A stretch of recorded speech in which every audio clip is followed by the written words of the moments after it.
Welcome to the Mystery Cast, right here on Tales of Earth. Also live streamed every Monday at 2 p.m. Eastern on twitch.tv/comicstory. And if you want to support us, as usual, you can go to the link below that will take you to our store. You can support us on Patreon, where you get early access to the show as well as other shows. Subscribe to the channel, help us out on Twitch, all those things. To my left, your right, we have... Glorp Dan, a.k.a. Dandy Producer. And to my right, your right, figure that one out. Glorp Andy. Glorp everybody. Oh, man. I feel good. All right. Let's do it. Okay. Let's do this. I'm gonna need this So one. we changed the name to Mystery Cast because Google and therefore YouTube... Don't tell them. It's a mystery. But why they changed the name? That's the mystery. I'm going to explain everything. So the way it happens Damn is... We should have kept talking over. Like, why is he beeping? I don't understand. What's going on? No, so we changed the name to Mystery Cast because the word conspiracy is kind of a red flag for YouTube and Google right now. So we actually think that has hurt the channel and hurt us in kind of the last however many months we've been doing this. Nobody hurts me but myself. Yes. And so we changed it to Mystery Cast because any other title that's any more creative than that, nobody's going to be able to find or search for. Mystery is probably the second most searched term. Plus, he changed it before telling us. Yes. And realistically, that was the reason. That was the key reason we were like, Gary didn't want to do "Yes, extra that's not work. Yeah. And so therefore it is now the Mystery Cast. I really liked the title, What Happened to Pogs, but that's another podcast of mine. Wait, why didn't we go with redacted? That's another cast. How do you search for that? Exactly. How do you search for that? Well, I'm going to start a new podcast called Pogcast. Podcast. It's literally Yes. just This us is my podcast. talking about pogs, So this must hunting Yes. for pogs. And I had a whole stack of Pogs. So tune And in next each week Pog- for the podcast. And each Pog had the face of somebody who never existed. Oh. Nice segue. Yes, How do you know thank if they had you. if it was their face if they never existed? Just make it up. Oh, okay. That's kind of the point. Like, if they never existed, they could have any where face. would you- most fictional characters. But Yeah. where would you have gotten the face from? Fictional characters. I don't know. You know, Just saying. So it's an Imagination. artist's rendering it's kind of like a non-existent it's kind of like person. when you like draw something or describe something. You're like, that sounds familiar, and it turns out you described someone. I see. Okay. like that. I gotcha. But that person Did you guys does ever or watch does not exist. Earth Final Conflict? Gene Roddenberry's Earth Final Conflict? Never even heard of So it. the whole No. show, it was an early 90s like sci-fi show. And yeah, it was pretty good for the time. Sure, yeah, nowadays, yeah, it's not so much. that's a little- Yeah. It's not aged well, not as well as Star Trek did. But they were kind of unraveling the mystery of these visitors who have helped mankind. They're aliens with good intentions, and of course, there's something nefarious going on with one good alien at kind of the forefront who's like, "No, guys, we should not be doing this," and everyone's like, "Oh, we're going to rule the world." And but anyway, so what they discover is that the gonna be an aliens accident. actually Great, had been it's here a great. long time ago. So they ran all these images of famous faces and statues and various faces and various forms throughout history, ran them all together. This computer put the images together, and it turns out all these faces are based on one face, that of the aliens. It was a really cool twist in the show, actually. It was like the Easter Island images, the Sphinx, all of it were actually based on, off of the aliens. based on these. Yeah. Interesting. That is not what we're talking about today. Oh. 20 mystical persons that may have never existed. So that's kind of the Mystical? theme. Well, I have several lists here, and we probably aren't going to go through all of it I because know, but I wanna like touch the on quite a descriptive bit. term. I'm pretty mystical. So we're going to be talking about Alright. people who may have not existed, and some who definitely didn't exist. And some of these are somewhat surprising to me. So this first list comes from MSN or Espresso. I don't know which one. Interesting. Number one is Lycurgus. Lycurgus. Somewhere between the 7th and 9th century BCE, Lycurgus was a lawmaker who shaped Sparta into one of the most daunting military powers of its day. Among the reforms he introduced was grueling multi-year training program designed to transform Spartan boys into fierce warriors. Whether Lycurgus actually existed is in doubt, since information about him comes from contradictory sources. Complicated by the fact that Spartans did not keep historical records. because writing stuff down was for sissies. We gotta go bench and wield spears. Oh man. Did I just click on a different article? You just made me start picturing Spartans walking around. Hey, bruh. Yeah, you want to go throw some spears, bruh? Yeah, bruh. What are you doing? You're writing? What a loser. Where we find our next battle? I think it's going to be over there. That's exactly. Yeah, you got to go get your equipment over there. It's true. That's exactly what happened, yes. What in the world? Spartan bros. I guess we're going backwards. Bro. Betty Crocker. Don't do this to Wait, me, what? Gary. Since the 1920s, Betty Crocker's name and sometimes likenesses have graced packages of cake mix and frosting. She was even known as the Dear Abby of cooking, answering Yes. many questions from home cooks. However, her persona was invented for an advertising campaign developed by the Washburn Crosby Company, a flour milling company started in the late 1800s that eventually became General Mills. You're a son of a Where bitch. Betty did they Crocker get the doesn't name Betty exist. Crocker First then? of all, you're a son of a bitch for lying to me about this. Betty's a very second of all, next trustworthy you're name. going to tell me that Santa doesn't exist. Well, Or the lady that's Andy, on the... our next item on the list. Actually, John. That would have been hilarious. Been creepy as hell. John Henry. So many of you might know of the legend of John Henry. Yes. I actually didn't know Beat the anything about steam John. engine, supposedly. Yes, yeah. So I didn't know anything about John Henry until I was watching a collection of Disney short stories with my daughter a few years ago. And that was actually my introduction to John Henry. And now I have the Interesting. John Henry song from the Really? Disney short stuck in my head. Which short? It's just called John Henry. Interesting. Maybe I Yes. have seen it, because I have seen a lot of those shorts. It's pretty cool. All right, so John Henry, commemorated in a ballad. John Henry is a U.S. folk hero, especially to African Americans and labor unionists. Using his sledgehammer, he made holes in rock faster than a newfangled steam-powered machine. Dying at the end from the effort, lots of people have tried to find a real John Henry, yielding dubious or inconclusive results, such as one ex-prisoner whose diminutive size makes it unlikely he could have performed such a giant feat of strength. So the story is that he actually beat out the steam engine, basically built the railroad faster than it could, and I think a part of the story is that he even like plowed through like the side of a mountain. Something like that, yeah. Like Interesting. basically dug the hole faster than the machine could too. So, this one I've never heard of, but maybe you have.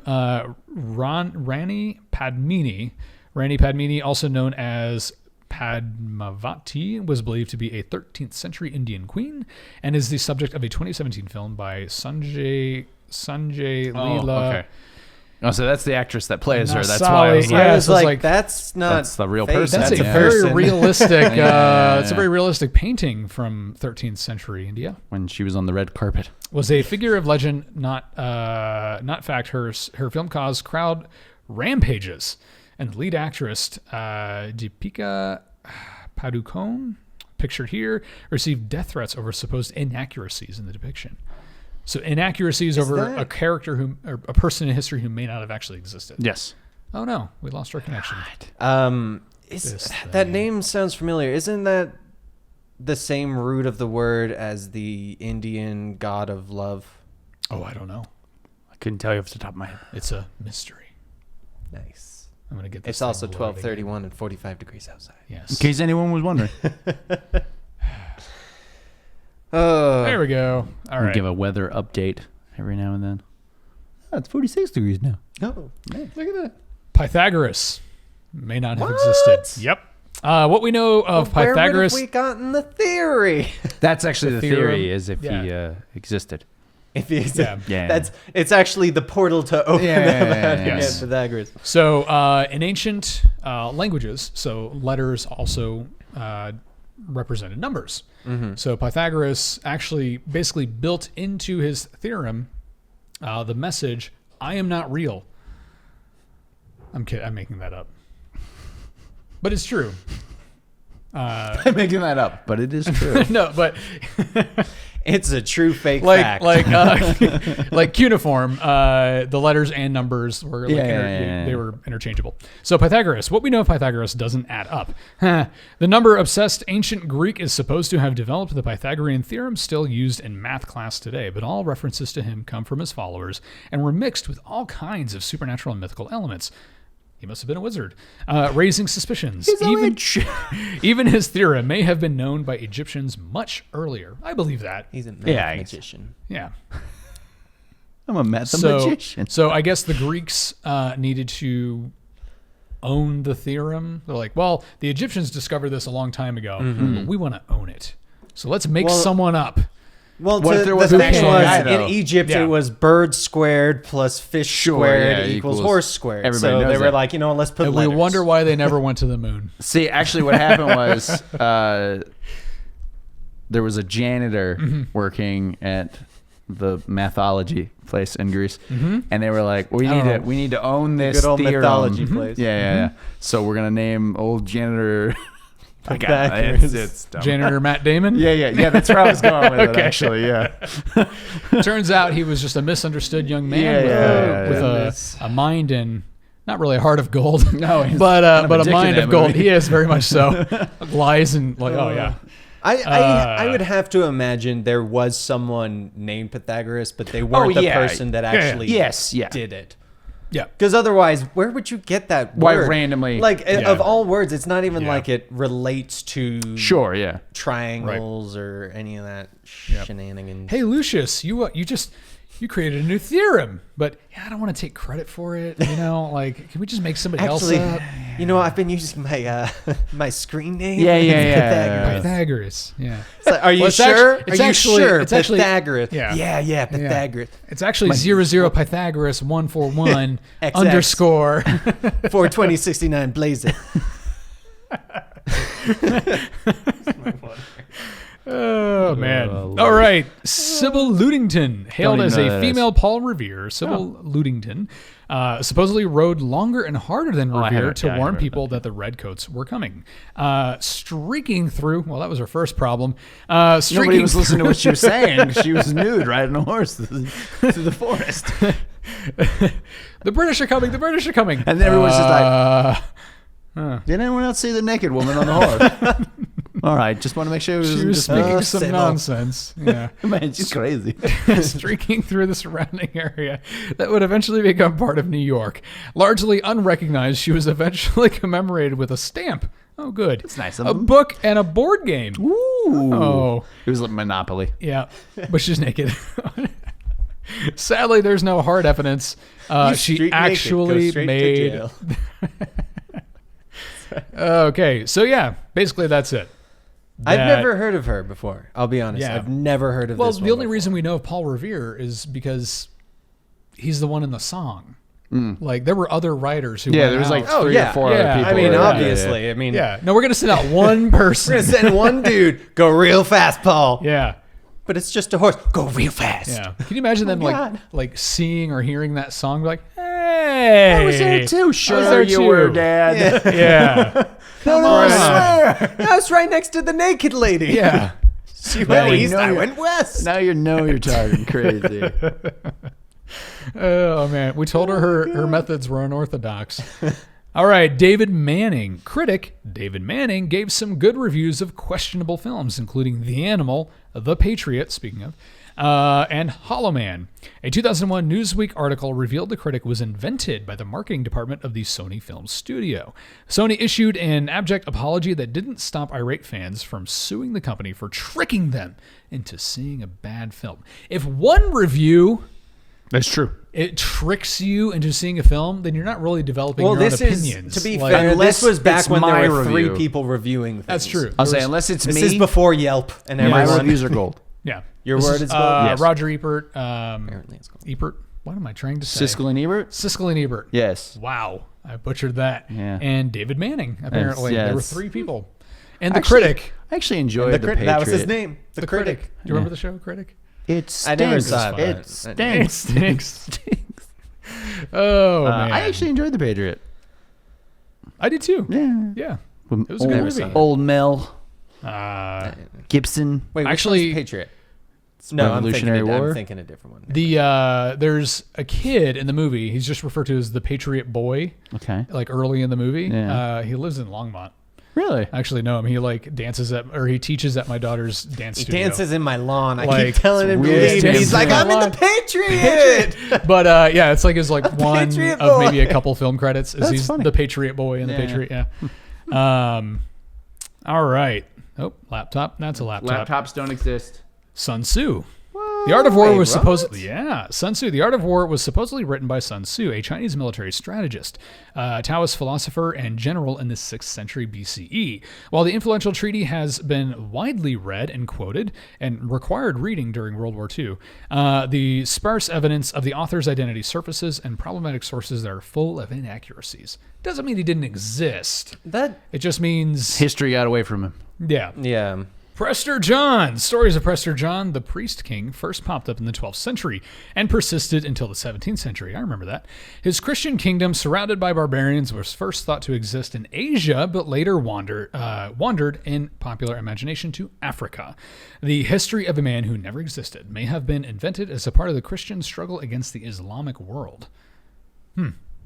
I've never heard of that one. I I've know heard the name. Yeah, I was gonna say I've heard the name, and I've heard I have a vague idea of the the legend or the myth or whatever you want to call it. But I thought you said Pastor John at first. Pastor John. Because he was the pastor king. Isn't that what you said? Priest king. Priest Not king. close. I mean, yeah. Close enough. Yeah. Heathen.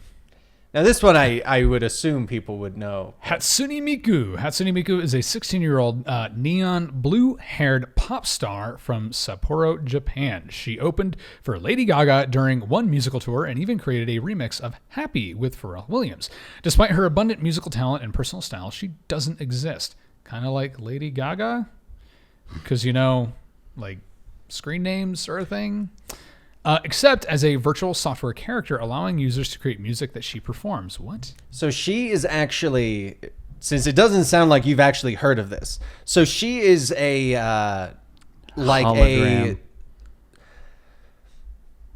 You know how like in comics or in movies, like I'll use Tony Stark as the example. He uses a hologram and it looks just like him. That's Hatsune Miku, and she performs concerts as like this CG performance. Like a holographic, and people will show up and watch it. And she's going to be at Coachella. Like that's how big this has become. But like that's the point of the character is it is entirely a hologram. Oh, interesting. Okay. And apparently never it's heard like of her. apparently I've it's never heard of really her, yeah. good, and like the concerts are actually incredibly impressive. Well, sure. Which you would expect from people that are capable It's like of doing a holographic. Yeah, I mean, it's like when Gorillaz put on concerts. They're just animated characters. I mean, the music obviously is real, but they're just animated characters up there doing their thing. I really want a creepy Cage face throw pillow. It is exactly what it sounds like. It is a throw pillow with Nicolas Cage's creepy face on it. I have 2 of those. Do you actually? Yes. Except it's his face. Okay. You snuggle them side by side at night? Yeah. They whisper to me, tell me to burn stuff. Anyway, keep going. All right. Homer. Homer is the ancient Greek author of 2 of the greatest stories ever told, the Iliad and the Odyssey. While the Battle of Troy and one of its chief warriors wandering his way home make for riveting reading, many modern-day historians don't believe that Homer actually existed.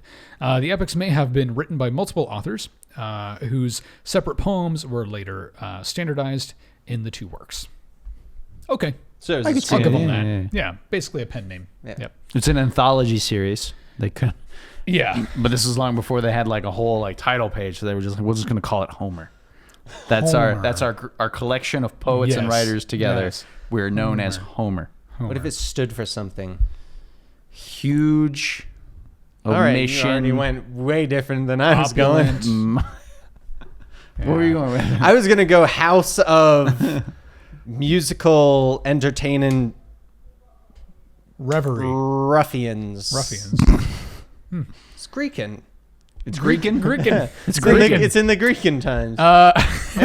Everyone knows this. Classical Greece. Allegra Coleman. Greekin. Allegra Coleman. So an article in 1986 issue of Esquire magazine featured a cover story by Martha Sherrill on Hollywood's next dream girl, Allegra Coleman.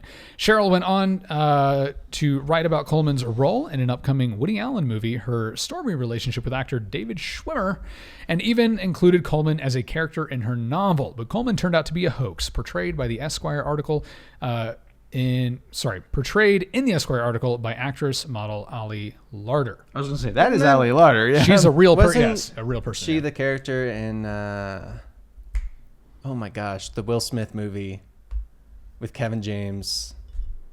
Allegra Cole was the name of the character in Hitch. Okay, yes. in Hitch, thank you. Yeah. Oh. Yes. Wasn't it supposed to be that lady? Took place, no, but it took place several years after. I'm sure they drew inspiration from it.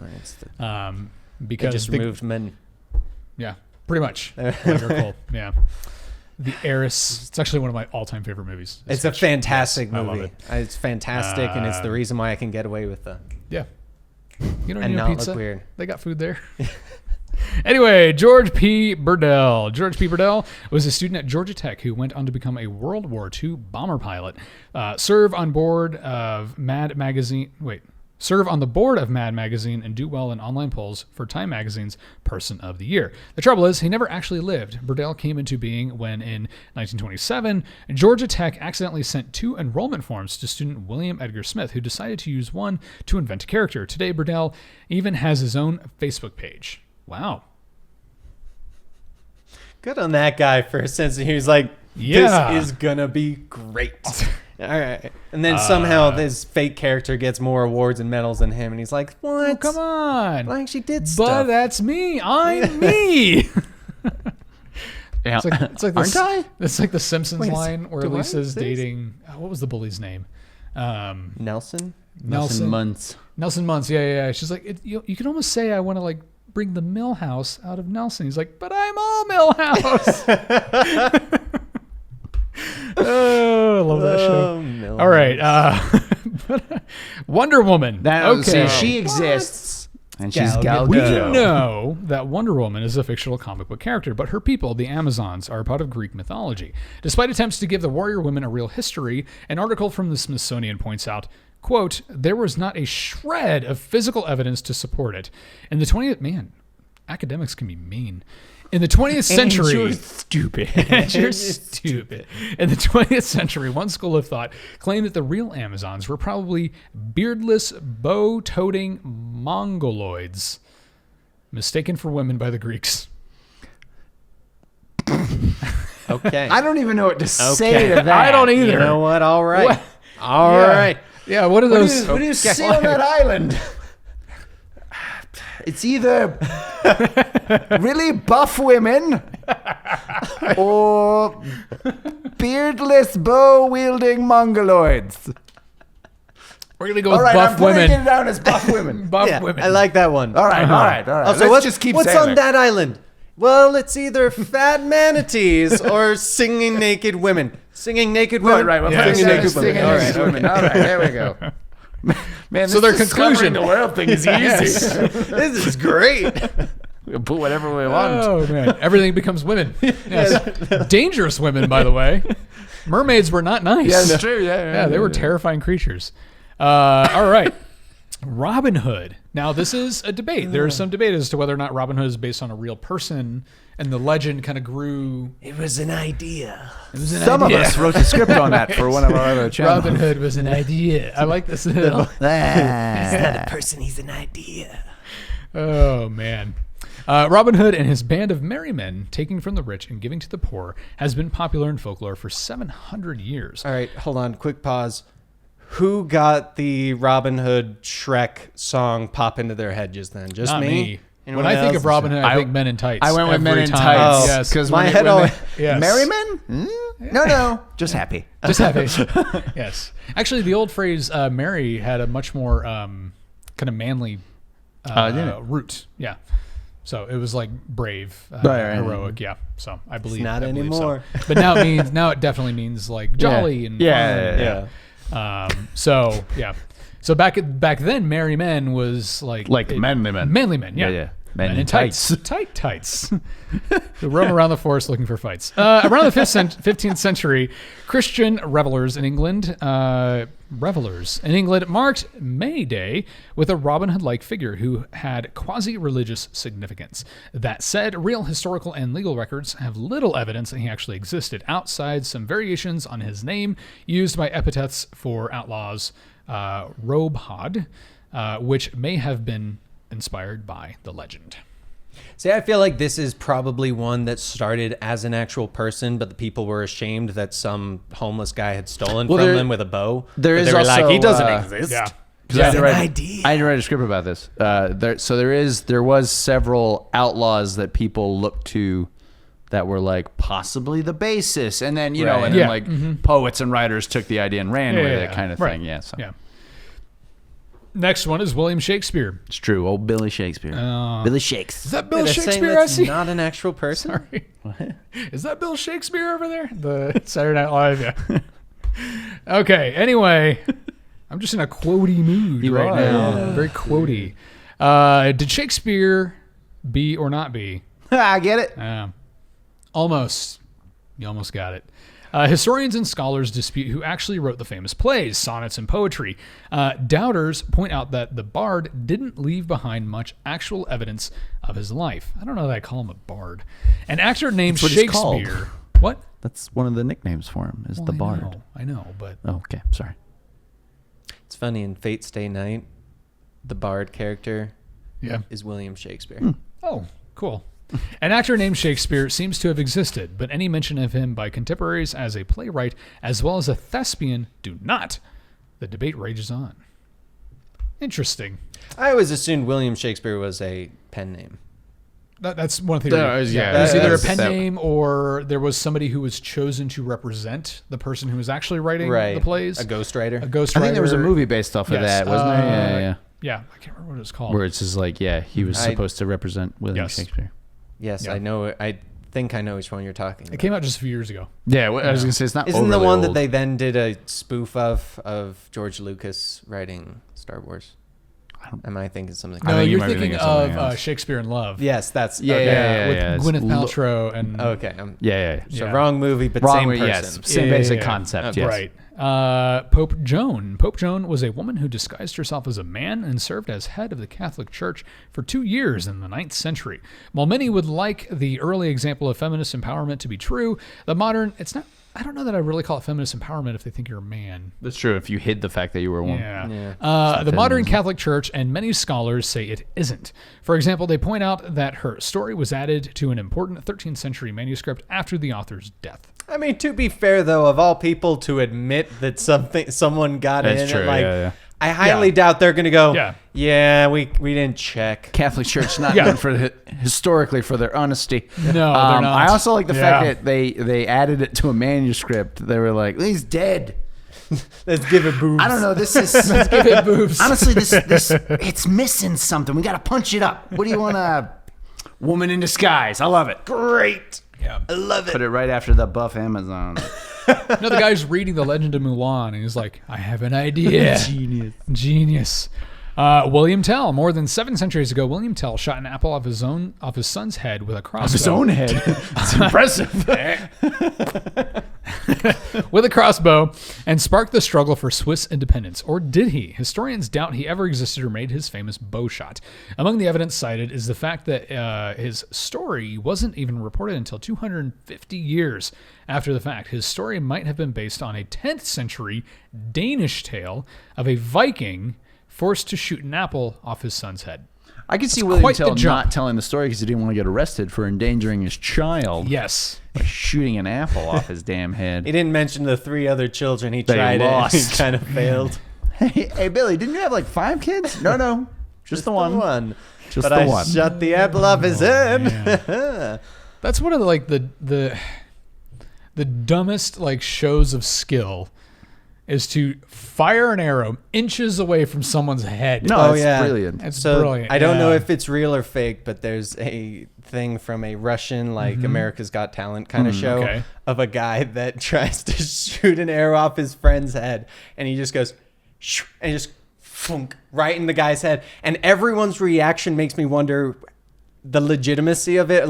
It's got to be something there, but a magic trick or something. Yeah, but it is hilarious seeing their reaction to this guy trying to shoot an arrow off his friend's head and just nailing it. Well, what I find fascinating is even the knife throwers in circuses usually aren't actually throwing knives. No, not generally. Yeah, so it's the one where they spin the wheel. Yeah. I wish that was true and real. That would be cool. Mulan. The Chinese warrior woman featured in the animated Disney movie Mulan is based on Hua Mulan, a Chinese folklore hero dating back to at least the 5th century. Variations of the legend agree that she took her aged father's place to fight in a war to maintain the family's honor. But historians point out that there is no evidence that she ever really existed. The story is part of an oral tradition that's difficult to fact check. But I would say that, that doesn't prove that she didn't exist either. Yeah, just maybe every detail isn't accurate. Yeah, exactly. However, the one thing we know for sure... Talking dragon? Mushu existed. Mushu existed. He was real. With the lucky cricket. And then he died and reincarnated as Eddie Murphy. Yes. I think we're all agreed on that. Eddie Murphy was a dragon in a past life. And a donkey. Yeah, he's had core in a life. Yep. King Arthur. Were tales of King Arthur and Camelot based on a British leader who fought Saxon invaders in the 5th and 6th century, or merely inspiring fiction? Historians are divided. An old piece of pottery was found in Tintagel Castle with the inscription Ortognau, father of descendant of Coll. That's what they used to call me. Has made this Ortognau is the archaic spelling of King Arthur's name.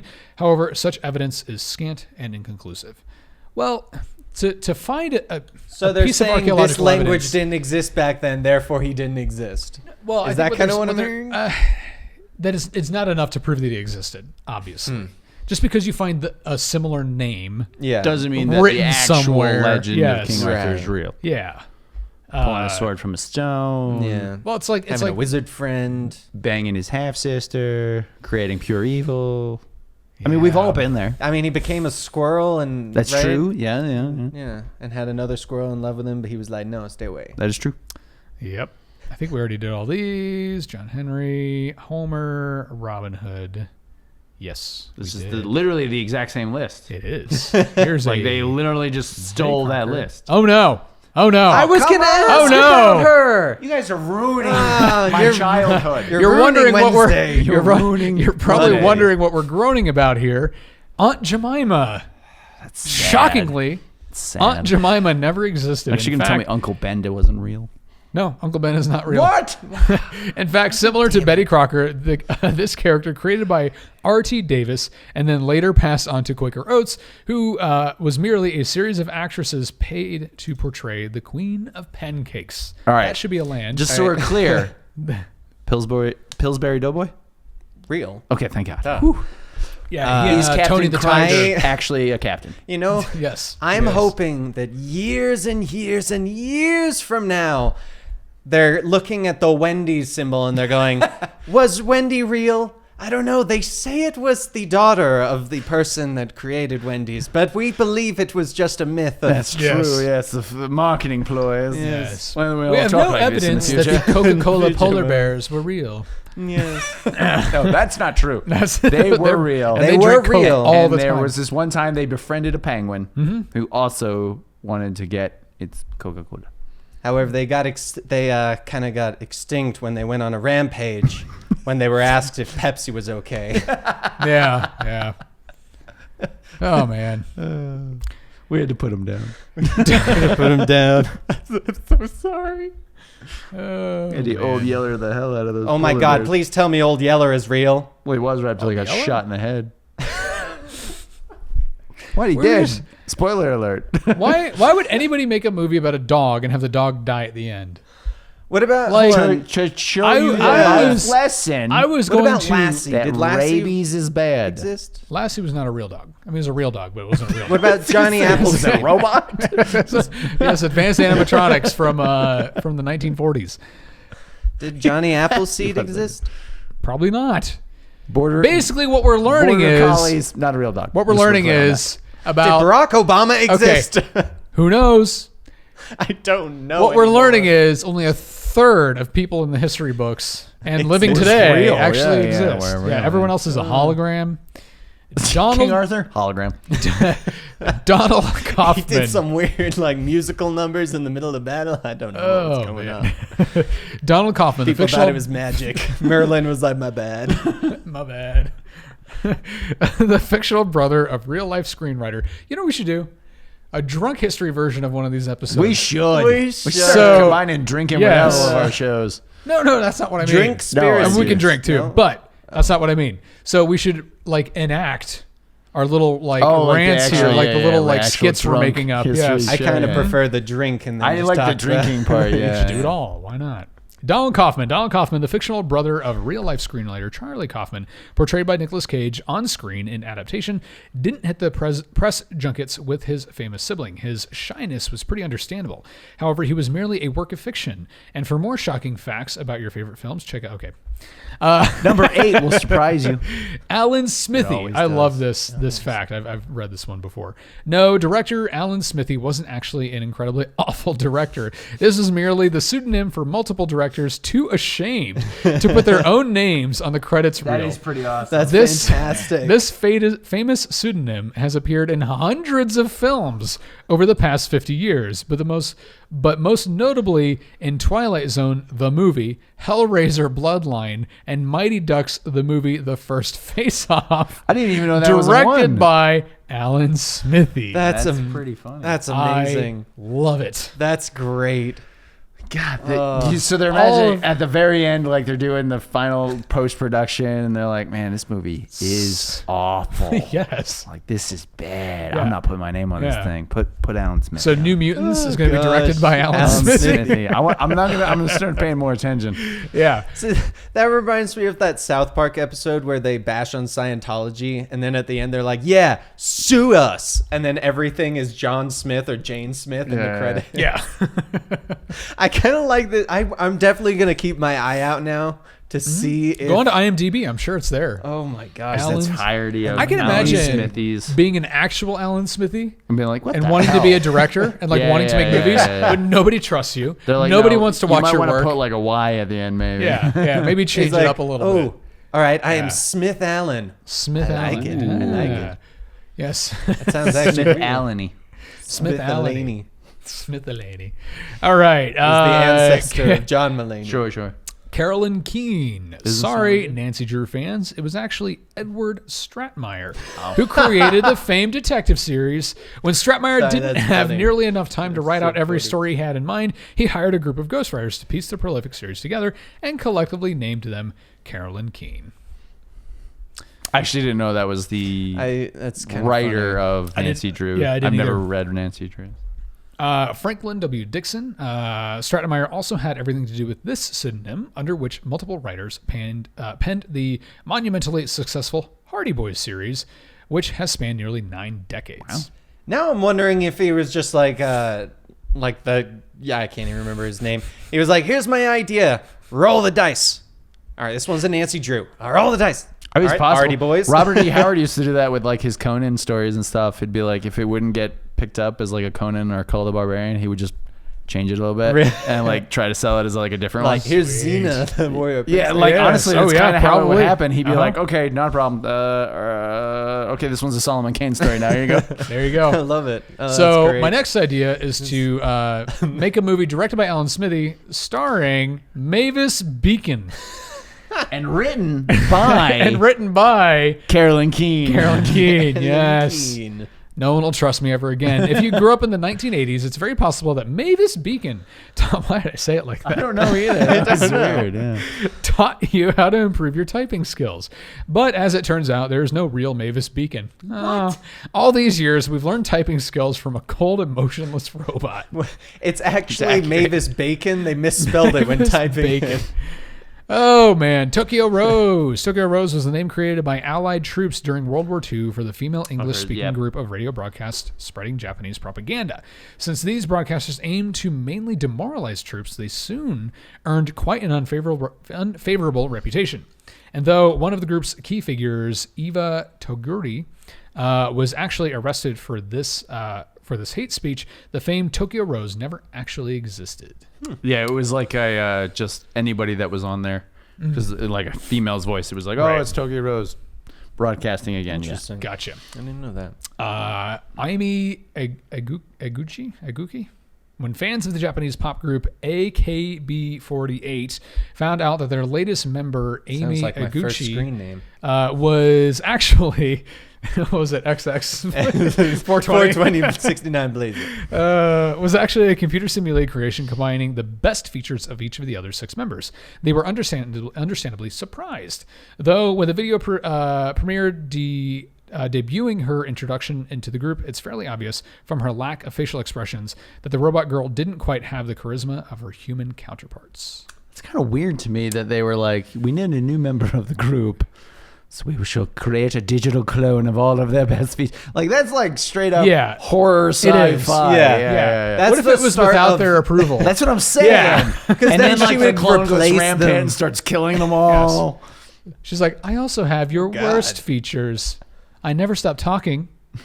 I express my opinions about everything. Looking at you. And like, I never wear deodorant. And I have terrible body odor. And I have terrible body odor.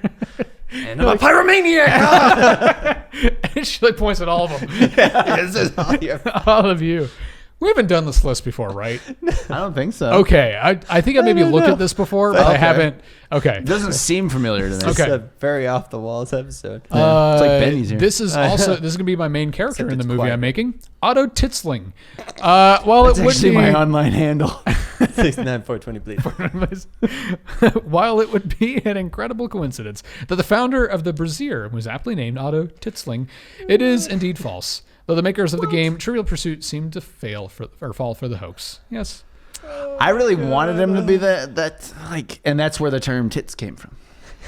Probably. I like it. Probably. I like it. Pierre Brassau was the brainchild of journalist Ake Dake Axelson. Oh, okay, I see. That's like his nickname. His name is Ake Axelson. His nickname is Dake. So it's Ake Dake. In 1964. Aki Daki. Who in 1964 attempted to prove that critics couldn't tell the difference between avant-garde modern art and the work of a chimpanzee. Something people are still trying to prove. That's true. A point he proved by actually enlisting the help of a chimpanzee in some watercolors. As it turned out, critics hailed Pierre Brassau as the next big thing and were quickly disappointed to realize that he was only an ape. This also happened with wine. In the great world of wine, French wine tasters tried some California wine, but they didn't know it was California wine, and they like highly rated it. It won some big French wine competition, and then when it was later revealed to be American wine, they actually wanted to rescind their votes. Oh, I bet. Yeah. So I would never trust I know those people again. that are the same way about like meat from Walmart. If they don't know it's from Walmart, this is great. It's Yeah. all It's in the- Walmart. It's all in the preparation, people. You can take a cheap piece of steak and make it amazing if you just cook it right. Yeah, Just saying. exactly. And put Gordon Ramsay in the background. Actually, that would work. Take a cheap piece of meat, put Gordon Ramsay on it, and everyone's like, "Oh, this is the Yeah. greatest thing I've ever eaten." Grade F cow meat. Grade F. Yeah, grade F. It's pretty much fat. Here's some fat. There's a little bit of meat in here. There's a little bit of meat in there. The meat actually marbles the fat on grade F. Lonely Girl 15, a popular YouTube channel, supposedly documented the life of 15-year-old Bree. It was revealed just a few months later that the everyday life of a high school girl was actually being portrayed by 19-year-old actress Jessica Rose, which obviously didn't go over well with the fans. It's entertainment, people. Yeah. If it's on YouTube, it's entertainment. Yeah. Like, What? What? I don't find us entertaining. We're on YouTube. I should create another YouTube channel. Okay, called Lonely Guy. Lonely Guy 15. Okay. Where I portray a 15-year-old man. Yeah, I can boy. totally buy that. Actually, if I shave No, just get Huey. and I put on the right clothes, Yeah, I was just Get saying, Huey. Yeah, you get Huey Uh-huh. to do it. Yeah. and he'll like do the same little pose and all that. You Yeah. could probably work that. It's out. like people Yeah. going, "What? Are you saying Ellen Page wasn't 17 when she played Juno?" Like, What? or reality television Yes. is staged. Or the cast of Dawson's Creek were probably in their 20s, 30s. That's maybe. not believable. No. Yeah. Don't you take Dawson's Creek from me. Keep going. I don't want to wait for our lives to be over. No, we'll get George P. Burdell was a fictional student enrolled in Georgia Tech in 1927, created by William Edgar what's with all these nicknames? Yeah, good old Eddie. Smith. Since enrolled, he has supposedly received all undergraduate degrees offered by Georgia Tech, served in the military, gotten married, among the accomplishments. At one point, Burdell even led the online poll for Time's 2001. Oh, yeah, we already talked about this guy. This is just more. Oh, yeah. They just added his middle initial. Okay. I was going to say, that sounded familiar. I was like, wait a second. There's two of them out there? Taro Sugimoto. Sure. The pride of Tokyo that never actually existed. Taro Sugimoto. So Tokyo's got no pride is what you're telling me. Was a fictional draft pick for the Buffalo Sabres in 1974 after then general manager Punch Imlach. That's not a real name. I'm legally changing my name to Punch. Punch Imlach. Punch Potter. Punch Potter. Became fed up with the incredibly tedious drafting process. This drafting process is tedious. Let's make people up. Since the NHL, since the NHL was actually, he just starts renaming the people on his team. And you are gonna be Taro Jacob Tsushimoto. Allison. Jacob Allison. What? Nice. Jack Package. Jacques Package, actually. Yeah. Since the NHL was actually looking to expand its talent base outside of Canada and the United States at the time, few had reason to doubt Tsushimoto's pick. In fact, the story was reported by multiple top news sites until, of course, they found out it was just a hoax formed out of spite. So I'll show them. I'm going to throw one in there because it's very similar, and I doubt it's going to be on this list. Yes. I believe it was like 2 or 3 years ago when like esports was really starting to get bigger. Apparently, there was an esports team that thought they had signed on a woman as one of their players. And everyone was like, oh my gosh, this is a big, big thing. And it turned out it was a dude with a screen name that was somehow like female sounding. And they never actually checked. And so it turned out that they had hired a fake person because it wasn't his main account. It was a main guy. And this was his alt account that he would like play the lower league games. And they recruited his alt account where he was already on the team. So like purple That's rose, really funny. whatever. Like, yeah. I can't remember what it was, but it was like a big deal because when it first came out, it was the first woman to be on one of the big esport teams. And then it turned out to be a Smurf account of one of the guys already on the team. Oh, that's hilarious. Oh. So now that guy's on 2 teams. Now he gets paid twice. Nat Tate. In 1998, Scottish writer William Boyd wrote a biography about a troubled artist, Nat Tate, who threw away 99% of his work and leapt to his death from a Staten Island ferry. On April Fool's Day, David Bowie hosted a launch party for the novel, where some of the biggest names in the art world eventually fell for this gigantic hoax. Wow. What a bunch of idiots. April Fools! John Barron. When reporters called the Trump Organization during the 1980s, they were often directed to Donald Trump's official spokesman, John Barron, who was also quoted in multiple print stories about the Trump family over the years. The true identity of John Barron was revealed when Donald Trump appeared in court and, under oath, admitted that he had been his own official spokesman for years without anyone noticing. He has a very distinct speaking style. How did nobody notice that? Twitter didn't exist. This is at John the time. Barron. Yeah. What can I do for you? He actually talked into like a computer. Maybe, yeah. Hello, this is John Barron. They're like, yeah, this seems like a real person. This has got to be real. No one can make a fake voice.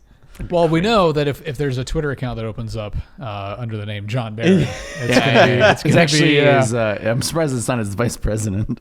Vice President John Barron. Yeah. So why do we never see Mr. Barron? Yeah, he's busy. He's very busy.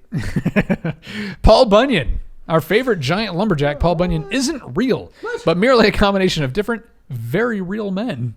So but the big blue ox is real, correct? Yeah. Hang on. Okay. French-Canadian lumberjacks Bon Jean and Fabien Fournier. Sadly, Babe the Blue Ox is also little more than a fictional character, too.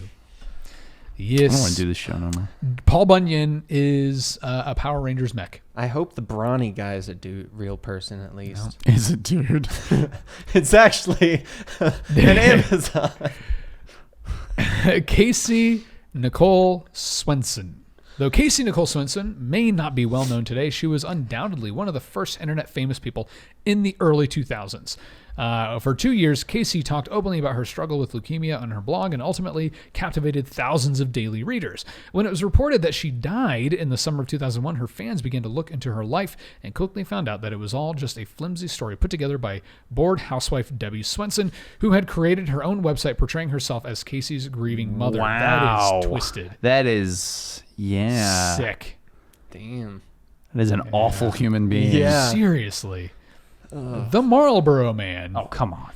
This vintage cowboy and heavy smoker was just a very crafty myth intended to get people to smoke more Marlboro cigarettes. And it may have actually worked. According to the LA Times, 4 actors who portray the Marlboro Man have died of smoking-related diseases in the years since the ads first aired in the 1950s. Isn't Thank You for Smoking based on the Marlboro Man? Honestly, I don't know. I don't know. Have you seen the movie? I've seen the movie. You know what movie yeah, I'm talking about? I don't know if it's the one where the guy's a spokesperson, is trying to say that it's bad. He actually gets cancer from smoking and then somehow turns it into I've never seen that, no. It's actually I've never it was actually a pretty good movie. I enjoyed it. It's been a long time since I've seen it. But. Mingering Mike. Don't tell me Mingering Mike isn't real. I don't know what that is. Mingering Mike was an incredibly prolific and completely fictional funk and soul musician in the late 1960s. It turns out that Mingering Mike was actually Mike Smith, a Washington, D.C. based teen who had created a series of album covers but no actual records for his fictitious musical persona. Okay, that's amazing. That's probably one of the best things I've ever heard. It's like, yeah, man, you haven't heard Mingering Mike? No. Neither of you. Okay, I'm gonna. Nobody has. Nobody has. What are you talking about? I've got his 5 albums. No. But there's nothing in this. Yeah, that's why it's brilliant. It's genius, man. It's new new. age. It's Yeah, new. yeah. What are you doing? It's I'm all about snipping. It's all about negative space, but with sound. But with sound. Oh man. It just sounds like something somebody would say. Yes. So yeah. Let's be honest. In today's day and age, you could go up to some hipsters, ask them about Mingering Mike, and probably. I can guarantee they would be like, you sound like John Cage. I think his name was John Cage. Nicolas Cage. John Cage. He was a musician who played a cactus. But he also has who played a magician. Yeah, he also has like brilliant theories on music and like he's actually a brilliant man. But he like did a whole for show. An insane Right. person. Yes, played a cactus. That's amazing. So I'm going to make a movie called Mingering Mike, starring actually with art by Nat Tate and directed by Lonely Girl Amy 14. Smith. starring Lonely Girl 14. No, Aim Smithy. I'm trying to remember. Smith. Starring Mavis Beacon. Amy Smith. Written M. Smithy. written by Carolyn Keene. Alan Smithy. And Alan directed Smithy. by Alan Smithy. So you're throwing me off. You're just saying Smithy and stuff. All right, I thought maybe it let's would go back to our click. list. I thought maybe, but it didn't. King Arthur, we did that one. Jim Crow, the man behind one of America's most intolerant set of discriminatory laws, was in fact a theater persona created by a white man, Thomas D. Rice, who used blackface to portray a bumbling trickster named Jim Crow. I feel like a lot of these are literally, for the most part, just, it was a screen name. Yeah. Oh, it was a ghostwriter. Oh, yeah. Oh, like, Yeah. King Arthur. That was actually his screen name. it was a screen name. Yeah. It's this collection of kings. It was King Artie, but he thought it sounded too goofy. That's fair. We have found your soulmate, Pecos Bill. The man American who rode a tornado. a tornado or a Yes. whirlwind or whatever. Yeah, American folk legend and cowboy Pecos Bill may be the hero we need, but sadly, he never existed. Fans of the legendary cowboy have likely long suspected he's fictional. However, he does ride a tornado. Yeah, I was after gonna all. say he rides a tornado. If you thought that was real, like, Like, I mean, he rode the Yeah, tornado man. all the way to his death. For half a second before he went. Yeah. Like, yeah. So, and someday, you and the Slide Rock Bolter will become a legend. Yes. In my own mind, I'm Yes. already there. So Alfred Bulltop Stormalong. That's a real name. Meet Alfred Bulltop Stormalong, the lifelong enemy of the Kraken.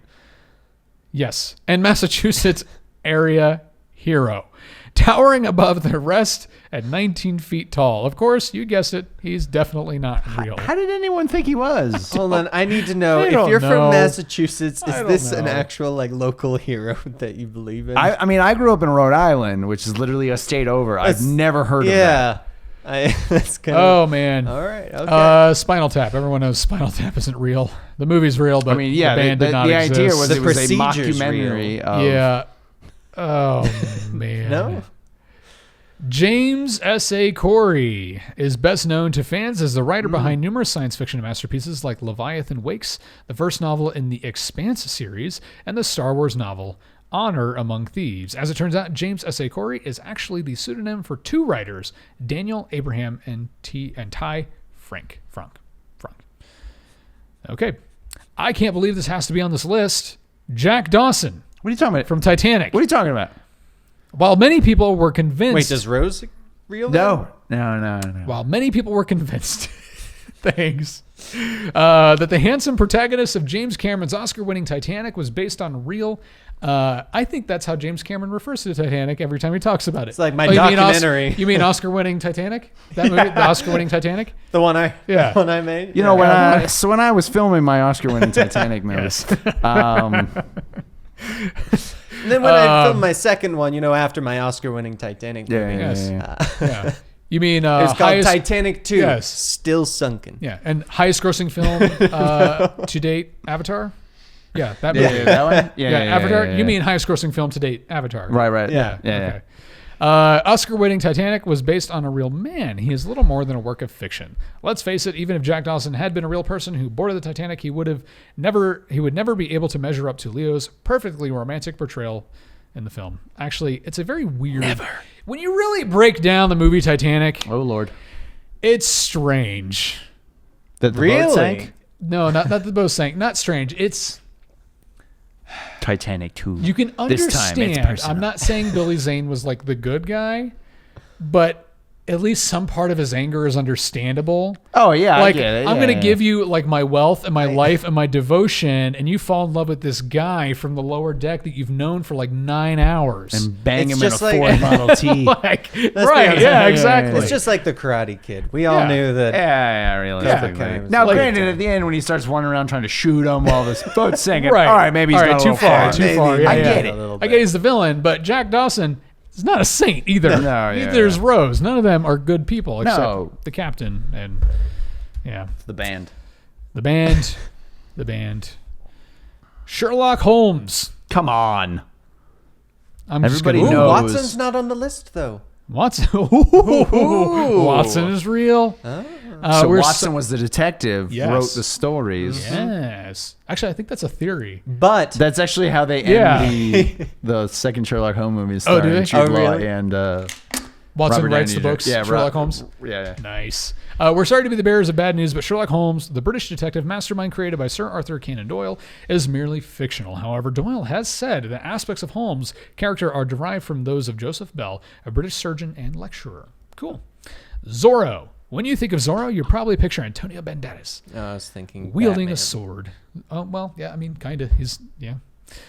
Wielding a sword and running from the law. Well, you're spot on. He's a very fictional character created by Johnston Macaulay in 1919, though it's worth noting that Macaulay was inspired by a 19th century bandit named Joaquin Mirieta. I think I pronounced that right. Ichabod Crane. As far as we know, Ichabod Crane, the protagonist of Washington Irving's short story, The Legend of Sleepy Hollow, is purely fictional. Well, at least we really hope that he is. Honestly, most of these I wouldn't have thought were real people. Bilbo Baggins? Is it a real person? Mount Doom is not real. Smaug doesn't exist? You know what I'm Nope. saying? Yeah, It's no, like, I'm I mean, not some of here. them, I'm sure, not here. maybe you could think, like Betty Crocker. Right. You think maybe it's Right. a woman who started Yeah. the company, Well, because sold Betty it Crocker, to you whoever. think, Yeah. oh, person who made the first That's recipe. what I'm saying. And then, Yeah. yeah. Things like that. But like Zorro, Sherlock Holmes. Yeah, of course they're not. Zorro, Jack Dawson. Jack Dawson. Like The Flash. The Flash. Yeah, that's what I'm saying. Like, it's just like a lot man. of these are like very obviously fictional So- characters from stories. Yeah. What I really want to hear is the Ninja Turtles on this Yeah, list. yeah. And then someone say, like, but they were based on real turtles Right. that had I don't know. Real. Right. All right. To be fair, they was weren't actually Ninja some little Turtles, kid but they like, were based off of samurai turtles that he had met. But Ninja he had sounded cooler. Yeah, ninja sounded cooler. Yeah, So are the Ninja Turtles real? That's an absurd question. Yeah, obviously. Obviously, they were They samurai were a turtles. group of samurai turtles, sure. Teenage Mutant Samurai Turtles. They were actually It's middle-aged actually when I Samurai met them. Tordai. Tordai. Samurai Tordai. The name Lord. so Ann Taylor. This is interesting. The name Ann Taylor conveys exactly the iconic women's clothing brand aims. What exactly the iconic women's clothing brand aims to represent? Preppy, classic style. However, the story's namesake was never a real person to begin with. The brand's founder, Richard Liebeskind, chose the name because it evoked both a New England sensibility and the idea of tailored clothing. Okay. I mean, that one I could understand. You know what I'm saying? You could okay, this was the woman who started the store and then probably sold it, but they kept the name. What do you think? Andy, don't look. Oh, no. Uncle Ben's not real? Yeah, so what were you saying about... But you know what I'm saying? That I could kind of understand. Yeah. Yeah. Sure. Yeah. But other ones, it's just obviously these aren't real people. It's a clever brand name. I mean, it's just clever branding. It's a lot of people that just went, I really don't like my name. Yeah. I'm going to be this now. Yeah. It's also a way of kind of protecting yourself too. I mean, if you do get big and famous, you don't necessarily want your name all over everything. Sure. Exactly. There are people who are known for one thing, me. but they release a book, but it's so different from anything else they've ever done that they feel like they need to kind of separate from that craft. Yeah. Uncle Ben, the supposed namesake of the Uncle Ben's line of food products, likely never existed at all. While Mars Incorporated, the parent company of Uncle Ben's, claims that the name comes from an African-American rice grower known for his superior product, the image used on the brand's packaging is actually that of Frank Brown, a Chicago restaurant maitre d' known to Gordon L. Harwell, the former president of Uncle Ben's. Oh, so the picture is actually a real person. That's cool. It's kind of funny. He shows up and he's like, listen, man, you got a certain aesthetic I like. Yeah. I'll put you on my rice. Put you on my rice. Yeah. And he's like, sure. Yeah, Sure. Right. Can I get some money out of it? Yeah. No, but you can have some rice. Okay. Also, I'm really surprised that this is even on the list. Rosie the Riveter. Rosie the Riveter is a cultural icon, but sadly she never existed in real life. I think we can... She's the lady on the We Can Do It picture. Yeah. Stamp. The World image. War II. Yes. Yeah. All right. Alfred E. Newman. For those who follow sports, Lene Kekua, New Orleans Saints linebacker Manti Te'o made headlines in 2012 when it was revealed that his girlfriend, Lene Kekua, had died from leukemia. The only problem, she never existed at all. You people. Seriously. Who catfished this man?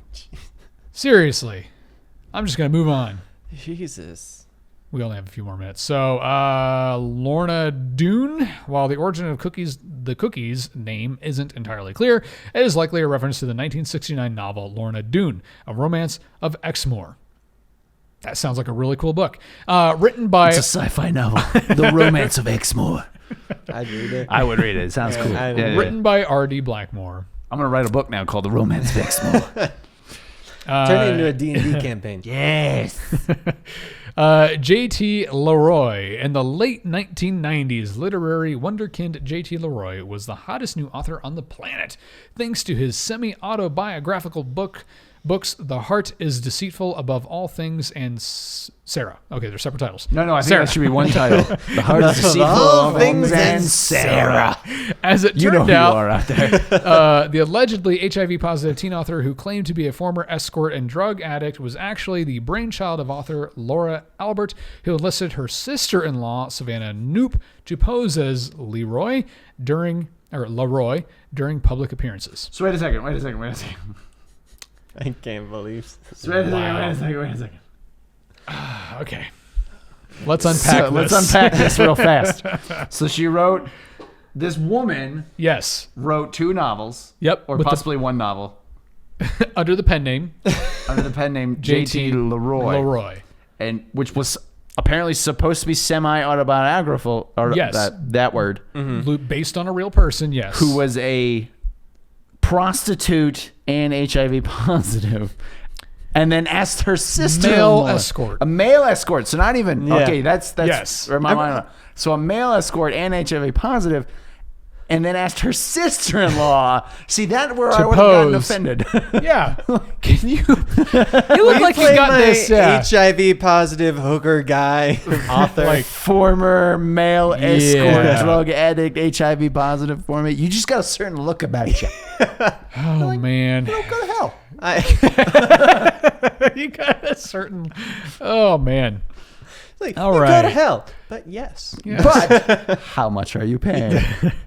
Juan Valdez. Think famed coffee icon Juan Valdez had a hand in growing the beans in your favorite brew? Think again.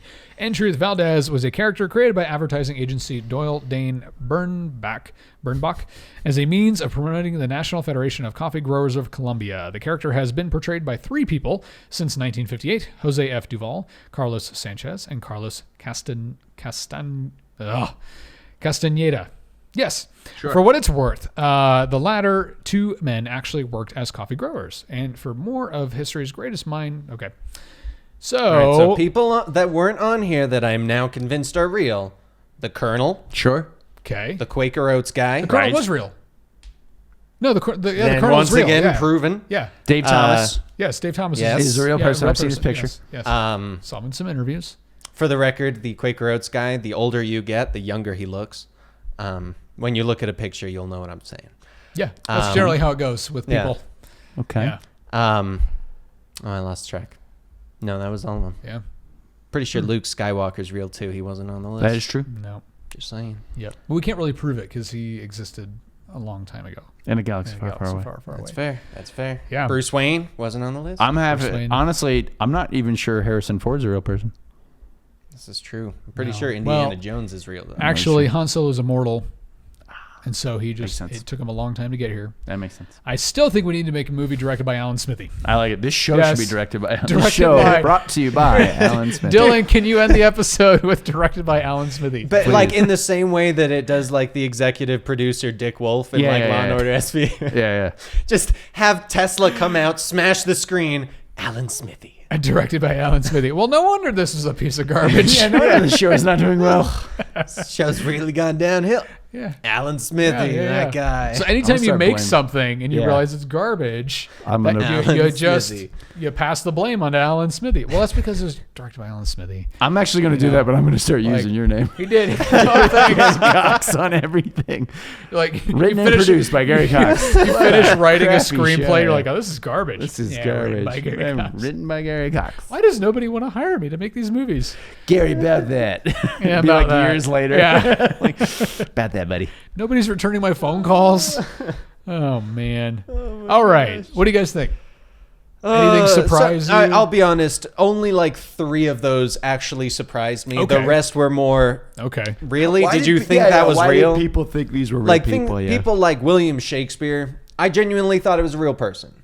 Well, he's still it's still debated. Exactly, that kind of thing. The ones that I believed were real are in the debated of them, but a lot of these I'm like, why did you think that person? Jack Dawson, really? Yeah, exactly. I'm not even sure Leonardo DiCaprio is a real person. I'm pretty sure he's not. I'm pretty sure he was. Never mind. I'm not going to go there. That's a terrible image, by the way, of the Betty Crocker. Super moist. Betty Crocker's favorite. Super moist. Yeah.